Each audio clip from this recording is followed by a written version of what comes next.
السلام عليكم ورحمه الله وبركاته. ازيكم عاملين ايه؟ يا رب تكونوا بخير. دايما يا رب. فيديو جديد من فيديوهات السكن، والفيديو ده مهم جدا لان هقول لك في طريقه المذاكره اللي انا لميت بيها لما بدات متاخر وكانت الدنيا بايظه معايا خالص والمواد متراكمه عليا، بخطوات عمليه باذن الله. فان شاء الله بعد الفيديو ده هتطلع بطريقه مذاكره مجربه بتوفر عليك وقت ومجهود، بحيث ان انت الفتره الجايه ديت تستغل وقتك كله وما تضيعش اي وقت. انا كنت بادئ السنه متاخر جدا جدا والسنه كانت بتضيع مني خلاص، وكنت حاسس ان مفيش امل خالص، بس طريقه المذاكره دي فعلا هي خلتني الحق نفسي. فلو انت تايه عايز تشوف مثلا طريقه المذاكره بتاعتك صح ولا غلط، الدنيا متراكمه عليك كتير جدا، فان شاء الله طريقه المذاكره اللي هقول لك عليها ديت هي احسن طريقه مذاكره انا جربتها، لان انا جربت طرق مذاكره كتير جدا، ودي حرفيا اللي كانت فعاله بالنسبه لي واللي خلتني بنجز من غير برضه ما اتعب. كنت بقعد على الكتاب ما بكملش 5 دقايق بلاقي نفسي مسكت الموبايل، ملل، حاسس ان انا ممكن اعمل اي حاجه في الدنيا غير ان انا اذاكر. الحمد لله بعد الطريقه اللي انا استخدمتها دي بقيت ان انا احب ان انا اذاكر اصلا. وكالعاده لايكك الجميل، اشتراكك، فعل زر الجرس عشان يوصلك اشعار اول ما انزل فيديو. ويلا بينا نزول حاجه بسرعه يا جماعه قبل ما نخش في الفيديو. انا والله ببقى نفسي انزل لك فيديو كل يوم بس غصب عني،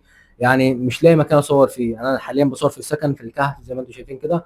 الاوضه دي اوضه ناس زمايلي، بضطر ان هم لما ينزلوا الكليه انا بصور، فالموضوع صعب خالص. دعواتكم يا جماعه ان انا احول القاهره، انا عامل تظلم ورفع قضيه وعامل كل حاجه ومستني بس الدرجات. اي حد يا شباب قدرت ان انا اساعده في يوم من الايام فضلا وليس امرا ان هو يدعي لي دعوه بظهر الغيب ان انا انتقل القاهره، لان انا حرفيا يعني تعبت من الموضوع ده، وغير ان انا تعبت من السفر من الاسماعيليه لعند اسيوط. هنا بركب قطر فوق ال9 ساعات، ده على حسب برضه تسهيل ربنا. فيا ريت يا شباب اي حد بيسمع الفيديو دوت يدعي لي دعوه يعني بظهر الغيب فضلا وليس امرا. ومش شرط ان انت تدعي في كومنت، ممكن تدعي في سرك وانت بتسمع الفيديو عادي جدا. بس بص يا شباب، طريقه المذاكره اللي انا كنت بذاكر بيها هشرحها لك اكني داخل اذاكر بالظبط، يعني بخطوات عمليه كده اكني داخل اذاكر. هو اول حاجه ان انا بعملها ان انا بخش على طول على المكتب كده، بمسح المكتب اول حاجه وارصه. مكتب زي كده بخش امسحه، المكتب بتاعي يعني كان قد 6 7 مرات، بخش امسحه وارص الكتب. وبعد ما بقعد على المكتب يا شباب كنت بفتح تو ليست بتاعتي اشوف انا عليا ايه او كاتب ايه. انا بكون مجهزه بخش كده بفتحها وبشوف عليا ايه، واللي مش عارفها ورقه او كراسه او نوته او اي حاجه بتكتب فيها التاسكات اللي عليك النهارده اللي انت لازم تخلصها النهارده. ديت بتنظم لك اليوم بشكل كبير جدا وبتخليك مش ماشي عشوائي. شفت الماده اللي عليا بروح جاي مطلع الماده اللي عليا من الكتب وفتح الكتاب بتاعها بس قدامي. معايا مثلا كشكول كبير كده بكتب فيه مثلا اي تفاصيل، اي معلومه مهمه، اي فكره مهمه، اي حاجه بروح كاتبها زيادات يعني في الكشكول ده، بحيث ان انا مثلا اراجع منه. فخلاص يا باشا طلعت الماده اللي عليا، فتحت الكتاب، عملت كل حاجه. ببدا ان انا بعد كده اشغل التايمر. واول جلسه مذاكره ليا انا ما ببقاش طايق الكتاب ولا طايق اي حاجه ولا طايق المذاكره اساسا. فبعمل ايه يا شباب؟ بظبط التايمر قدامي على 25 دقيقه. اول ما ال 25 دقيقه بيخلصوا انا اوريدي بكون دخلت في مود المذاكره اساسا ومش عايز اخد بريك.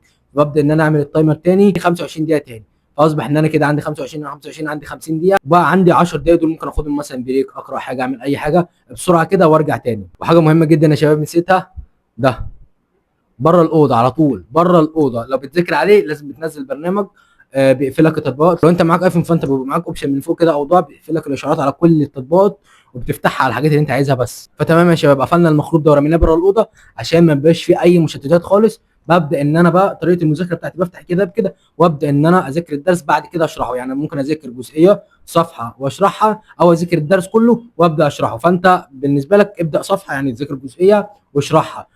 انا كنت بشرح مثلا للكتب اللي قدامي لاي حاجه، اي حاجه قدامك والله احسن طريقه مذاكره فعلا هي طريقه المذاكره بالشرح، لان انت المعلومه اللي انت فاهمها هتعرف تشرحها، واللي انت مش فاهمها مش هتعرف تشرحها نهائي. الطريقه دي فعلا حببتني جدا جدا في الشرح، بقيت بعرف اشرح الحمد لله بطريقه كويسه جدا، حتى لعند دلوقتي بشرح لزمايلي عادي خالص. اهم حاجه يا شباب بطل ان انت تستنى مزاجك، اقنع نفسك او اوهم نفسك انت هتذاكر حتى مثلا لو 10 دقائق. وصدقني اول ما تخش في مود المذاكره خلاص. ناس كتير يا شباب كانت بتقول لي ان احنا ما بنحبش المذاكره خالص. مش لازم يا شباب تحب المذاكره، يعني مين فينا بيحب المذاكره؟ انت بتحب الحاجه لما بتبدا تحس ان انت بدات تتقدم فيها فعلا.